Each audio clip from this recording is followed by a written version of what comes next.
ये question SSC serial 24 द्वितीय पाली में पूछा गया है। क्वेश्चन क्या है समझने की कोशिश करते हैं कि 55 वस्तुओं का अंकित मूल्य 99 वस्तुओं के क्रय मूल्य के बराबर है। यानी 55 वस्तु का अंकित मूल्य मार्क प्राइस वो होता है जो सामान पे हम लोग लिख के चिपका देते हैं, तो वो हो गया मार्क प्राइस। तो 55 वस्तु का जो मार्क प्राइस है, अंकित मूल्य है, वो 99 वस्तु के क्रय मूल्य के बराबर है। यानी 99 वस्तु उतना रुपयों में हम खरीदते हैं जितना रुपया 55 वस्तु पे लिखा होता है। और सेकेंड स्टेप है कि 56 वस्तुओं का विक्रय मूल्य 35 वस्तुओं के अंकित मूल्य के बराबर है।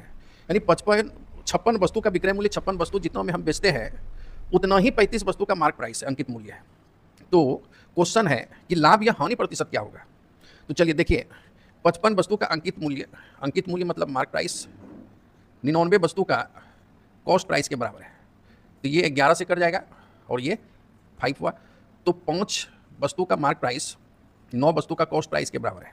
ठीक, तो मार्क प्राइस और कॉस्ट प्राइस का रेशियो हो गया 9:5, क्योंकि ये पलट जाता है। ठीक, अब सेकेंड स्टेप है कि 56 वस्तुओं का विक्रय मूल्य 56 वस्तु का विक्रय मूल्य सेलिंग प्राइस 35 वस्तु के मार्क प्राइस के बराबर है, अंकित मूल्य के बराबर है। तो यहाँ पर 8 सते 56 और 7 पचे 35। तो 8 वस्तु का सेलिंग प्राइस 5 वस्तु के मार्क प्राइस के बराबर है।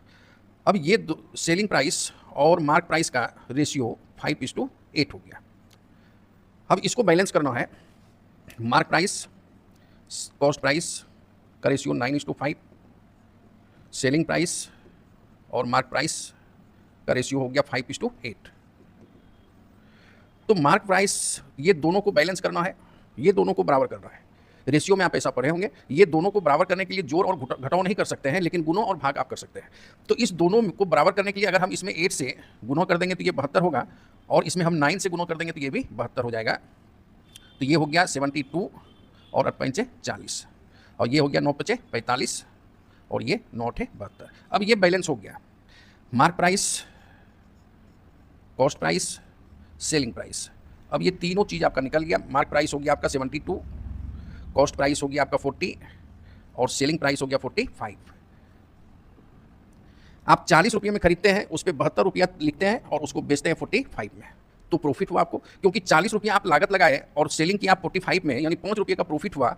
तो प्रॉफिट परसेंटेज निकलेगा, 5 रुपया प्रॉफिट हुआ, लेकिन लागत है आपका 40, तो 40 पे 5 प्रॉफिट हुआ, तो 100 पे कितना होगा। तो जैसे ये 1/8 हुआ, तो 1/8 का वैल्यू पता है आपको 12.5 होता है, तो 12.5% प्रॉफिट होगा।